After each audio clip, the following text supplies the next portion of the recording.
Hi everyone, welcome back to my channel. Again, I apologise for the poor lighting and for the setup today, but once again Toby is in his cot and I don't want to disturb him because I don't want a screaming baby on my hands right now. So today I thought I'd film for you the controversial parenting tag. I haven't actually been tagged, but I wanted to film it, so I'm just going to go ahead and do it, and I'm going to tag all you mummies that haven't done it already, or daddies, so you can join in too. Leave me a link in the comments below if you decide to film it so I can check out your videos and see where we differ on opinions. So the first one is pro-life versus pro-choice. I am 100% pro-choice. At the end of the day, it is your body and it is up to you what you do with it. I think people that say it's a selfish choice are quite close-minded, and I'll probably get some hate in this video at some point because we all have different opinions, and yeah, but at the end of the day, I am pro-choice. I don't think it is anyone's business to tell a woman what she should or shouldn't do with her body. Baby wearing is the second one. I've tried baby wearing, I do like it. I get very anxious when I'm doing it though, I don't know why. I'm probably wearing them wrong, that's why, but I don't feel like they're safe. I know they are, and logically I know they are, but for me, I like to have my hands on them. So I do try it. I do sometimes do it around the house. We do have a baby carrier. Matt seems to carry him more than I do. We had a stretchy when Livy was a little baby and I did like using that, but for me, I'm not a big lover of it. I think it's brilliant and the idea is fantastic and I wish I could get on with it better, but I just can't. So the third question or subject is circumcision, and I'm just going to leave this really short and simple. No, I'm against it completely and I think it's awful. I know there are religious reasons why people do it, but no religious reason would ever make me want to put my son through that pain. I just think it's unnecessary. I don't see the point in it. So the fourth subject is adoption, and I don't know why this is in a controversial tag because I don't think adoption is very controversial. I think it's very much accepted in this day and age. If I can get my words out. Yeah, I'm all up for adoption. Me and Matt actually looked into fostering. I know it's a little bit different. When Livy was around 18 months, we wanted to become emergency fosterers. And we still do want to do that at some point in our lives. We weren't allowed to go ahead with it when Livy was so young, just because you don't know what children you're going to get, what backgrounds they've come from, so they didn't let us go ahead with it, but they've kept us on their list for the future if we ever decide to do it. But adoption, like, I'm all for it. I think, you know, years down the line, I may even like to look into it. I think it is lovely that people can give a child a loving home, and yeah, especially for people who can't have children, I think it's a fantastic option and I'm all for it. So the next subject is baby piercing, and very much like circumcision, no, I'm completely against it. I don't see why you would want to put holes in your precious baby's ears, and I don't care if this gets me hate. I think it's abuse. I don't think that you should pierce your child's ears for something that's nothing more than vanity reasons. They are cute enough as it is, like they don't need holes in their ears. So yeah, I'm going to leave that one there because it gets me quite angry actually, and I don't want to get angry today. The next subject is breast milk versus formula. Yes, the age-old baby needs breast over formula debate. I think at the end of the day, fed is best, whether it's from your boobs, from a bottle, or even from a tube. I just think as long as they're being fed, who cares where it comes from? As long as obviously it's safe. I don't mean like go and give them a bottle of, I don't know, I don't know what I'm trying to say, but as long as they are fed and happy and healthy, then it doesn't matter. As long as you feed your baby, then I don't care where it comes from. It doesn't bother me. Next subject is spanking, or slapping, hitting as we would call it here. Ooh, very controversial. Oh, I'm just gonna have to go and get Toby because he's woken up. Someone decided he didn't want to sleep anymore. So you're gonna join me for my video? Yeah, that's nice smile. So yeah, where were we? Spanking. So yeah, I was very much against it when I was pregnant. We all say things when we're pregnant, like we're never gonna let them watch TV, we're never gonna let them eat sweets. And trust me, if you haven't had a baby yet and you're saying all those things when you're pregnant, you will go against them. Trust me, anything for 5 minutes, quiet. But in relation to spanking, Livy has had a tap on the bum, she's had a tap on the hand, and it's not something we do regularly, it's not our main form of discipline. She gets a tap on the hand if we have told her time and time again not to do something and she's not listening. Now, I'm not talking about just not listening to me and it get me frustrated. I mean when she is full-blown being defiant. And it's not very often that this happens. I mean, she had a tap on the hand a few days ago because she nearly ran into a road.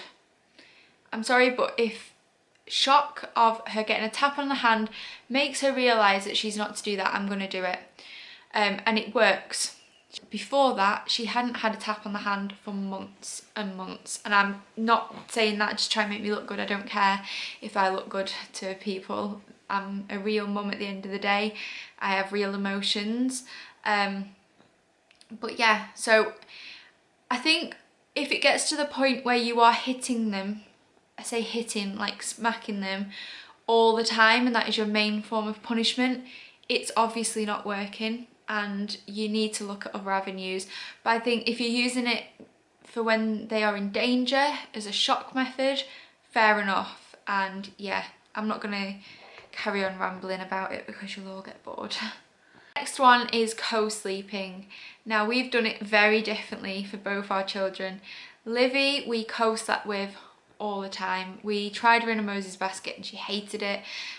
We tried her in her own cot early on just to see if it was because of the restricted space and she hated it. So we co-slept with her for pretty much the whole first year of her life. She did have nights in her own room, and then after she turned a year old, she mainly was in her room, but she would come in around 3-4 o'clock in the morning and get in with us. So we like partially co-slept, and everyone was like, you'll make a rod for your own back, she'll never sleep in her own room. And now at 4 years old, she sleeps in her own room. The only time she gets in with us now is if she's having a nightmare or if she's poorly. But with Toby, we haven't co-slept at all. Not once, I don't think. Okay, tell lie, we might have done it once. But apart from that, he's always been in his own crib, haven't you? He just seems to really like his own space. Like, I think he's very much like me, like I like my own space in the bed. But he goes in his own cot now. Don't you, on an evening? Yeah, and for his nap times, he goes down in his cot if we're in the house. And he just settles, like we turn his music on, turn his You and the Dream Sheep on, and he just goes to sleep. So we've been very lucky with that. He does still get up in the night though. Don't think I'm bragging about full nights of sleep over here, because we're certainly not getting that at the minute. He seems to be going through a 6-month regression. But yeah, I'm all for co-sleeping if it works for you. So the next subject is home versus, what does it say? Home versus public versus private school. I think it's more like an American tag, this. I'm not fussed really. Wherever you want to school your children, you go for it. I wish I was intelligent enough to homeschool my children. I love the idea of homeschooling, but I don't think mummy's clever enough for that. So we are sticking with public school, and Livy's starting in September and I can't believe she's going to be starting school already. You little man are getting so heavy. I don't know where to put you. I'm just going to pop him down next to me.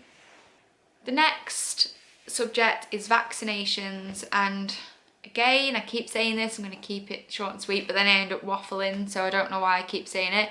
But I think if you don't vaccinate your children, I'm not saying if you delay your vaccines, because fair enough, some people do delay them a little bit so that babies are a bit stronger. But I think if you don't vaccinate your children at all, you are very selfish. The reason we have vaccinations is to protect our children. We have them so that they don't get ill. And I think if you really look at the concrete evidence, the risks of not vaccinating your children far outweigh the risks of any side effects with vaccinating your children. And that is all I'm going to say on the matter, because we could get into massive debates here about reasons why you should vaccinate children. But at the end of the day, I think you should do it. So the next one is medicating children, and basically I just think if your child's poorly, give them medicine, like make them better. I don't think there's really anything else I can say on that. The next one is cloth versus disposable diapers. I wish I had the patience to cloth diaper, like seriously, I really do. I think they're brilliant. You can get some amazing designs, and we did try it with Toby, but we just didn't get on with it. And I just don't have time to be washing nappies, so we use disposables. And the last one is the cry it out method. Oh, again, some of these subjects, they are very controversial. I don't like the cry it out method at all. I will not do it with my children. I think it's cruel. I think it's mean. To just leave a child crying and crying until they just give up, basically, trying to get your attention is, oh, it's heartbreaking, and it actually really upsets me.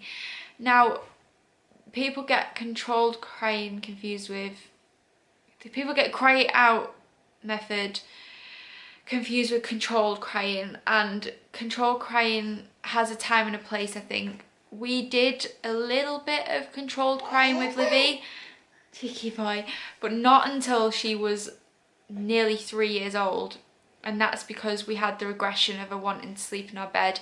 And with controlled crying, you leave them for a couple of minutes and you go in and settle them and you go back out, and then you do it that way. And I think that is a much nicer way of doing it, because they know you're still there, they know they're going to get comfort if they need it. They're not literally just, excuse me, crying and crying and crying and crying and then thinking no one's coming to me. Oh my god, that breaks my heart, the thought of my child sitting there and thinking mummy and daddy aren't coming to get me, they don't care, like I'm just gonna go to sleep. No, I couldn't do that. And on that note, I'm gonna leave it there. That's all the tags anyway. So I hope I don't get too much hate for this video. My opinions are quite normal, I think. I think a lot of people think the same way I do, so we'll see. But if you've done this video, please link it below so I can watch it, because I love watching all these videos. I love watching people's different opinions on things. And I'll see you guys in my next one. Please subscribe to my channel if you haven't already. Bye!